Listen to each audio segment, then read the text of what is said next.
मेरी सास तो रूठकर मायके जाकर बैठ गई। मीनल अभी तक बाजार से घर नहीं लौटी थी। शाम के 6 बजने को आ चुके थे। ममता जी बार बार घर के बाहर आकर देख रही थी। सुबह 10 बजे की मार्केट गई हुई है, लेकिन अभी तक उसके कोई अते पते नहीं थे। कई बार फ़ोन भी ट्राई कर लिया, लेकिन फ़ोन उठाए तब ना। मीनल ममता जी की बहू है। अभी 3 महीने पहले ही उनके इकलौते बेटे तरुण के साथ शादी होकर इस घर में आई है। पर बहू जैसी कोई बात नहीं है उसमें। हर बात में अपनी ही चलाती है। जब ममता जी अपने पति महेश जी के साथ उसे देखने गई थी तो उसकी मम्मी ने उसके तारीफ़ों के बड़े पुल बांधे थे। मम्मी पापा के अलावा उसके 2 बड़े भाई और भाभी हैं। भरे पूरे परिवार को देखकर उन्होंने ये सोचकर हाँ कर दी कि लड़की परिवार में ही रही है तो संस्कारी तो होगी ही। पर कहते हैं ना, ऊंची दुकान फीके पकवान, ठीक वैसा ही हाल मीनल का निकला। जैसे सब कहते हैं कि हम तो बहू को बेटी बनाकर रखेंगे, ठीक वैसे ही ममता जी ने भी मीनल के ये कहा था। लेकिन बेटी बनकर रखना और बेटी होने में फ़र्क होता है। इस महीने रेखा को मिलन नहीं समझ पाई। शादी के बाद उसने बहू जैसे कोई लक्षण नहीं दिखाए। घर में शॉर्ट पहनकर घूमना, जब चाहे पार्टी करना, किसी भी समय बाहर से खाना ऑर्डर कर लेना, घर के काम ना करना और सबसे बड़ी बात ममता जी से छोटी छोटी बातों पर बहस कर लेना, ये उसके लिए बहुत ही साधारण सी बात थी। अगर ममता जी समझाती भी तो मीनल बात को हमेशा उल्टा ही लेकर जाती। मैं तो आपकी बहू हूँ ना, इसलिए मेरे साथ हमेशा ऐसा व्यवहार होता है। क्या आप अपनी सगी बेटी को इतना रोकती टोकती? जब मुझे देखने आई थी तब कह देना चाहिए था कि हम तुझे बेटी बनाकर नहीं रखेंगे। ममता जी घर की शांति के लिए चुप रह जाती। महेश जी से बोलती तो महेश जी भी ममता जी को ही समझाते। और अभी बच्ची है, कुछ दिनों में समझ जाएगी, तुम थोड़ा सब्र करो। तरुण से कुछ कहती तो तरुण कहता, मम्मी आपके ज़माने में और आज के ज़माने में बहुत फ़र्क है। पहले बहुत बहुएं सिर्फ बहुएं होती थी, पर आजकल बेटियां होती है। थोड़ा वक्त दो, वो सब समझ जाएगी। आखिर जब पति और बेटा ही कह रहे हैं तो ममता जी उसके आगे कुछ कह नहीं पाती। पर आज तो हद ही हो गई।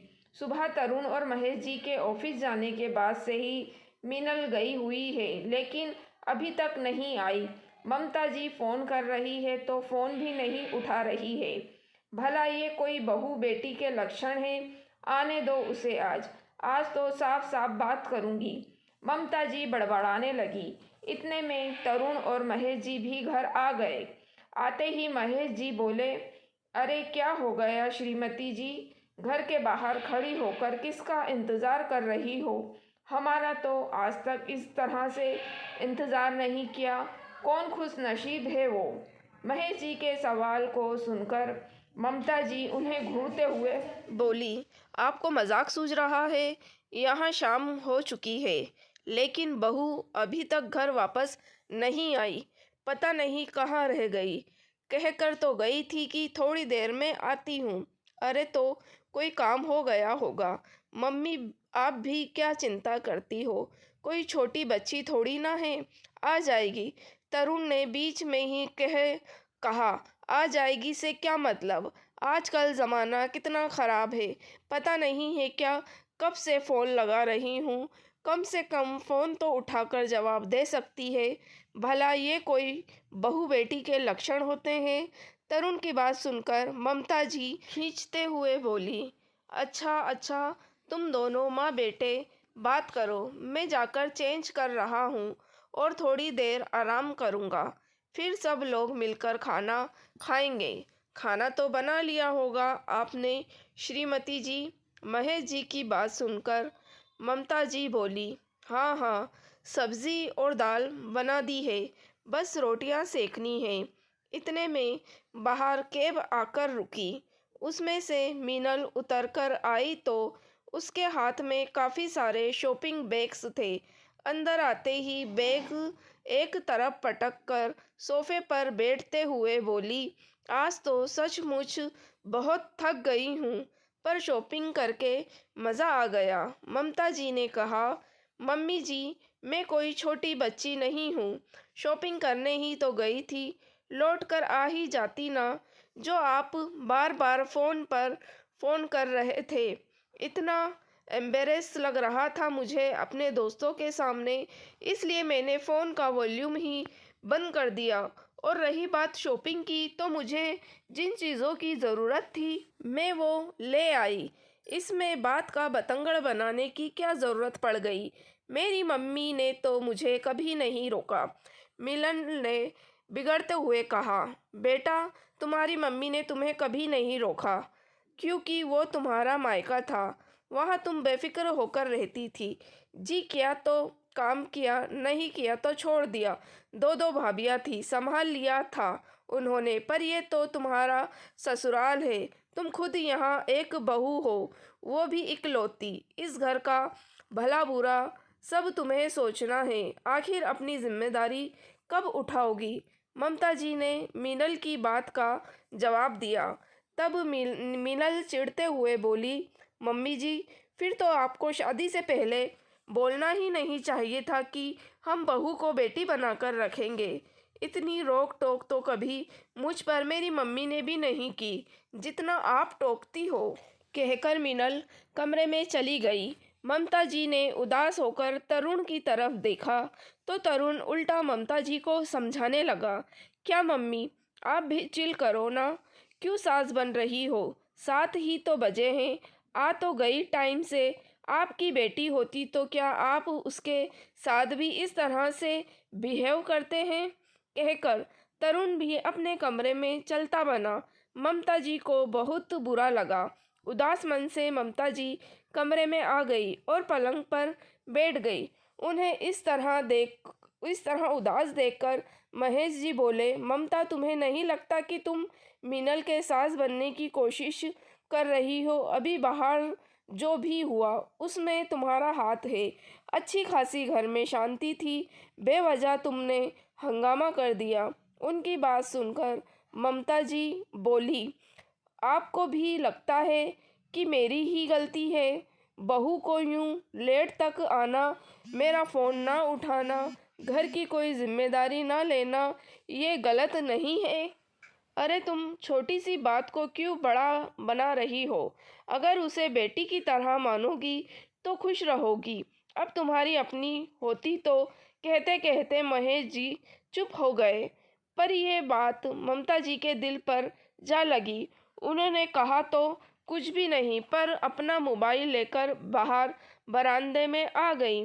घुटन महसूस हो रही थी, इसलिए अपनी एक सहेली अनु को फ़ोन लगा दिया और बातों ही बातों में मिनल के बारे में बता दिया। तब अनु ने कहा, देख ममता, बहू और बेटी के बीच में तो फ़र्क होता है, यह बात मिनल को समझनी ही पड़ेगी। और रही बात महेश जी और तरुण की, तो जब तक इंसान को पका पकाया मिलता रहेगा तब तक वो हाथ पैर क्यों चलाएगा? महेश जी और तरुण के सारे काम तो तू कर देती है, इसलिए उन लोगों को क्या फ़र्क पड़ेगा कि मिनल घर का काम करती है या नहीं, अपनी जिम्मेदारियों को समझती है या नहीं। तुझे खुद ही कोई कदम उठाना पड़ेगा। अभी तू खुद की मदद कर सकती है। अनु की बात धीरे धीरे ममता जी को समझ में आने लगी थी। उन्होंने फ़ोन करने के बाद कैब बुक की और अपने कमरे में आ गई। अपने कमरे में आकर अपना सामान एक बैग में पैक करने लगी। उन्हें सामान पैक करते देखकर महेश जी ने कहा, तुम सामान पैक क्यों कर रही हो? कहीं जा रही हो क्या? हाँ, मैं अपने मायके जा रही हूँ। भाई कितने दिनों से बुला रहा था, सोचा कुछ दिन वहीं रहकर आऊँगी। उनकी बात सुनकर महेश जी हैरान होते हुए बोले, अरे अचानक मायके जाने की क्या लगी तुम्हें? और अभी तक तो हमने खाना भी नहीं खाया, रोटियां कौन सेकेगा? अरे आपकी लाडली बेटी है ना, उससे बोलो। अब क्या हमेशा जिम्मेदारी मैं ही निभाती रहूंगी? ओह, तो लगता है बात का बुरा लग गया, इसलिए अब ये तमाशा कर रही हो। इसमें तमाशे की क्या बात है? अभी मैं अपने मायके जाती तो क्या मेरी बेटी मुझे मायके जाने से रोकती? वही तो पीछे से पूरा घर संभालती। अब तुम बेवजह की बात कर रही हो तुम। लेकिन ममता जी ने महेश जी की बात का पूरा होने नहीं दिया। वो चुपचाप अपना बैग लेकर बाहर आ गई। तब तक कैब भी आ चुकी थी। इतने में तरुण और मिनल भी बाहर आए। तरुण ने आते हुए कहा, मम्मी खाना बन गया? ममता जी को बैग के साथ देखकर तरुण ने बात को पलटकर पूछा, आप कहीं जा रही हो? हाँ, मैं कुछ दिन तुम्हारे मामा के घर रहने जा रही हूँ। बहुत दिनों हो गए मुझे मायके गए हुए, इसलिए सोचा थोड़ा चेंज हो जाएगा, कहकर ममता जी बिना किसी की बात सुने ही वहाँ से रवाना हो गई। ममता जी के इस कदम से सब हक्के बक्के रह गए, लेकिन भूख तो जोरों से लगी ही थी। तरुण ने मीनल की तरफ देखकर कहा, अब खाना? अरे मैं भी थक गई हूँ, मीनल ने धीरे से कहा। लेकिन तब तक महेश जी ने बाहर आते हुए कहा, तो मीनल बेटा आज तुम खाना खिला दो। वैसे भी तुम्हारी मम्मी सब कुछ तैयार करके ही गई है, तुम्हें सिर्फ रोटियां ही सेकनी है। मीनल महेश जी से कुछ कह ना पाई और तरुण को घूरती हुई रसोई में आ गई। रोटियां सेके कर सबको खाना खिलाया और फिर खुद खाना खाकर अपने कमरे में जाकर सो गई। यहाँ तक कि न रसोई साफ की और न ही बर्तन धोए। दूसरे दिन सुबह के 8 बज गए, लेकिन किसी की नींद तक नहीं खुली। अचानक तरुण हड़बड़ाकर उठा और मिनल को जगाते हुए बोला, मिनल जल्दी उठो, सुबह के 8 बज चुके हैं। आज तो बहुत देर हो गई, अब तो ऑफिस के लिए पक्का लेट हो जाऊंगा। पता नहीं पापा भी उठे हैं या नहीं। तुम फटाफट चाय नाश्ता बनाओ, कहकर तरुण अपने पापा के कमरे की तरफ भागा। तब तक मिनल भी चिड़चिड़ाकर उठी। क्या तमाशा है ये? मम्मी जी को भी मायके जाना जरूरी था क्या? बुढ़ापे में भी मायके का शौक नहीं गया? नींद खराब हो गई मेरी। अब रसोई में घुसकर नाश्ता और बनाओ। तरुण में जाकर देखा तो महेश जी भी अभी तक सो रहे थे। उसने उन्हें भी जगाया और फटाफट तैयार होने को कहा।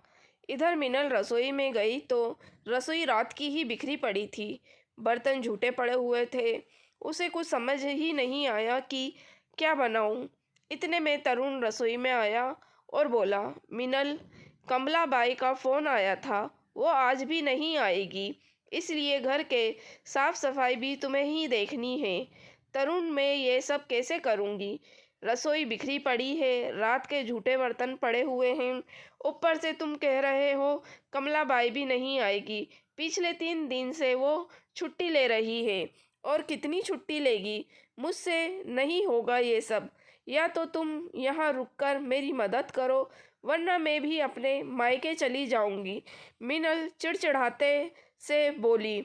उसकी बात सुनकर तरुण एक पल के लिए बिल्कुल चुप हो गया और फिर बोला, मिनल, मम्मी भी तो ये सब अकेले संभालती थी, तुम तो कभी उनकी मदद भी नहीं करवाती थी।